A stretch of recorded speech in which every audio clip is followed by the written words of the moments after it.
မိုးရေကန်နဲ့ပြုတ်ကျသွားတဲ့ဒန်ဘီဟာအသက်ရှူမရတော့ပဲရေနစ်သွားတယ်လို့ဖြစ်သွားပါတယ်ဒါပေမဲ့မျက်လုံးပြန်ဖွင့်လိုက်ချိန်မှာတော့သူမဟာအရင်နေရာတနေရာထဲမှာရက်နေပေမဲ့လုံးဝမတူတဲ့ကဘာတစ်ခုကိုရောက်နေခဲ့ပါတယ်သူမရှိမှထူးဆန်းတဲ့ဝတ်စုံတွေဝတ်ထားတဲ့လူအုပ်ကြီးကမိုးရွာဖို့ဆူတောင်းနေကြပြီးမိုးမရွာတာ3နှစ်ကျော်သွားပြီဖြစ်လို့လူတွေဟာရေရှားပါမှုနဲ့အသက်ဆုံးရှုံးနေကြရပါတယ်ဒန်ဘီကဒါဟာတမိုင်းဇလန်ရိုက်ကူးနေတာလားလို့မေးလိုက်ပေမဲ့ဘယင်ကတော့သူမကိုနတ်ဆိုးတစ်ယောက်လို့ထင်ပြီးကြောက်လန့်သွားပါတယ်ကျမကအထက်တန်းကျောင်းသူတစ်ယောက်ပါလို့ပြောလိုက်ပေမဲ့သူမရဲ့စကားကိုမှောင်မှန်တန်ရွတ်နေတယ်လို့အားလုံးကထင်သွားကြပါတယ်ချက်ချင်းပဲစစ်သားတွေကဓာတ်တွေကင်ပြီးသူမကိုဝိုင်းထားလိုက်ပါတယ်ဒန်ဘီလည်းကြောက်လန့်ပြီးကျမဒီကိုဘာလို့လာရလဲသိပါတယ်ဖျားရည်မိုးရွာပေးပါလို့အမြန်ပြောလိုက်ပါတယ်လူတွေကအဲ့ဒီစကားကိုဆူတောင်းတယ်လို့လိုက်ရွတ်နေချိန်မှာဒန်ဘီကအခွင့်ကောင်းယူပြီးထွက်ပြေးသွားခဲ့ပါတယ်။ထွက်ပြေးရင်ဖုန်ကြီးတွေရဲ့အခမ်းအနားဝတ်စုံတွေတွေ့တာနဲ့တစုံကိုခိုးဝစ်ပြီးနန်းတော်ထဲကိုခိုးဝင်နိုင်ခဲ့ပါတယ်။အဲ့ဒီအချိန်မှာဘယင်ကအစည်းအဝေးခေါ်ပြီးအယူသီးမှုတွေကိုအားကိုးမနေတော့ဘဲသိပ္ပံပညာနဲ့သင်္ချာပညာကိုအသုံးချပြီးတိုင်းပြည်ပြဿနာတွေကိုဖြေရှင်းရမယ်လို့ပြောလိုက်ပါတယ်။ဒါပေမဲ့ရစ်ပူရောဟိတ်ချုပ်ကတော့ကန့်ကွက်လိုက်ပြီးသင်္ချာဆိုတာအဓိပ္ပာယ်မရှိတဲ့အယူဆပဲ။မိုးမရွာတာက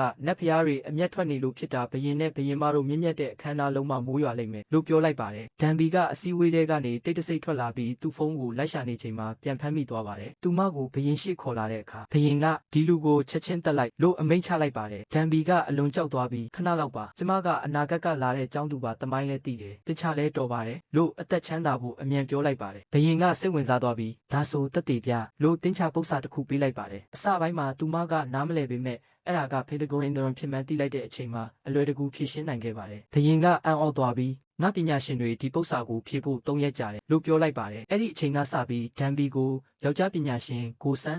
အဖြစ်သတ်မှတ်လိုက်ပြီးတိုင်းပြည်ကလူတွေကိုသင်္ချာပညာသင်ပေးရမယ်။အောင်မြင်ရင်မင်းကိုမင်းရဲ့ကဘာစီပြန်ပို့ပေးမယ်လို့ဘယင်ကတာဝန်ပေးလိုက်ပါတော့တယ်။အပိုင်း3အတွက် page နဲ့ YouTube channel ကို follow ထားပေးကြပါမိတ်ဆွေတို့